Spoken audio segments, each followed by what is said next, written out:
Assalamualaikum warahmatullahi wabarakatuh. Perkenalkan, nama saya Zidni Rahma dari kelas 2D, Prodi BAI, Fakultas Tarbiyah Institut Agama Islam Syarifuddin Lumajang. Di sini saya akan mempresentasikan klasifikasi media pembelajaran menurut tokoh. Sebelum kita membahas tentang klasifikasi media pembelajaran, di sini saya akan terlebih dahulu membahas tentang pengertian media itu sendiri. Nah, media adalah segala sesuatu yang bisa membantu untuk memudahkan dalam mendapatkan sebuah informasi serta meningkatkan semangat belajar siswa. Sehingga dengan adanya media ini dapat mewujudkan tujuan peserta didik untuk melakukan pembelajaran yang efisien. Dan para tokoh klasifikasikan jenis media pembelajaran didasarkan kepada sifat, karakteristik, rumit, dan sederhananya pesan yang disampaikan. Yang pertama ada Wilbur Scrum.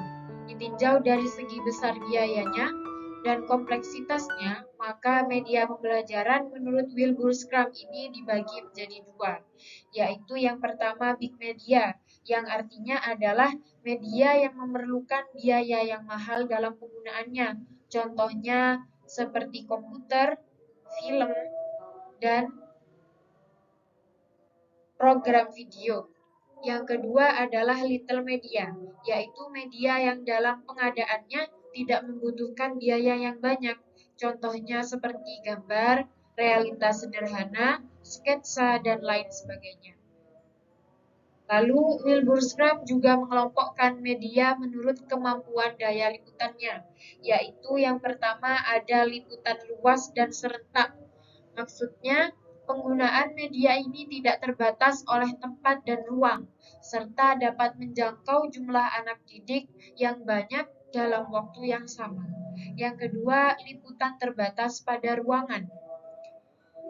Maksudnya, media ini dalam penggunaannya membutuhkan ruang dan tempat yang harus menggunakan tempat yang tertutup dan gelap. Contohnya seperti film video, sound slide, dan poster audio tape. Yang ketiga adalah media untuk belajar individual, yang artinya media ini penggunaannya hanya untuk seorang diri atau individu. Contohnya seperti buku dan modul.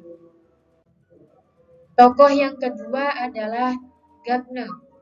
Gardner di sini mengklasifikasikan menjadi 7 kelompok, yaitu yang pertama benda untuk didemonstrasikan, yang kedua komunikasi lisan, 3 media cetak, 4 gambar diam, 5 gambar bergerak, 6 film suara, film yang bersuara, yang ketujuh mesin belajar. Selanjutnya klasifikasi media pembelajaran menurut Allen.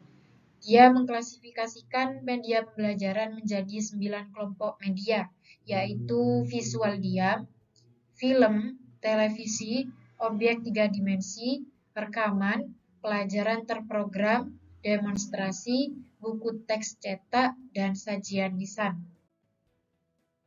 Tokoh yang selanjutnya adalah Ibrahim.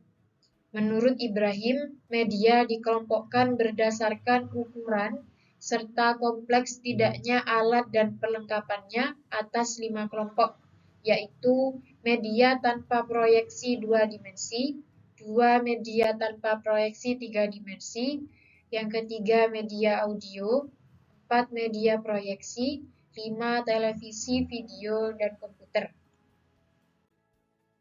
Menurut Nana Sujana, media diklasifikasikan menjadi 2 jenis media, yaitu media 2 dimensi seperti gambar, foto, grafik, badan atau diagram, poster, kartun, komik, dan lain-lain. Yang kedua, media 3 dimensi, yaitu dalam bentuk model seperti model padat, model menampang, model susun, model kerja, dan lain-lain. Selanjutnya, klasifikasi media pembelajaran menurut Kemp dan Dayton.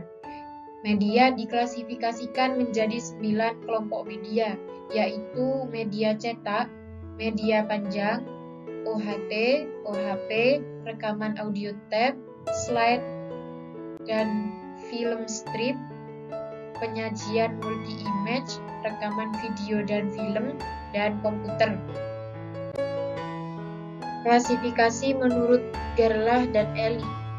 Menurut Gerlach, secara umum media itu meliputi orang, bahan, peralatan, atau kegiatan yang menciptakan kondisi yang memungkinkan siswa memperoleh pengetahuan, keterampilan, dan juga sikap.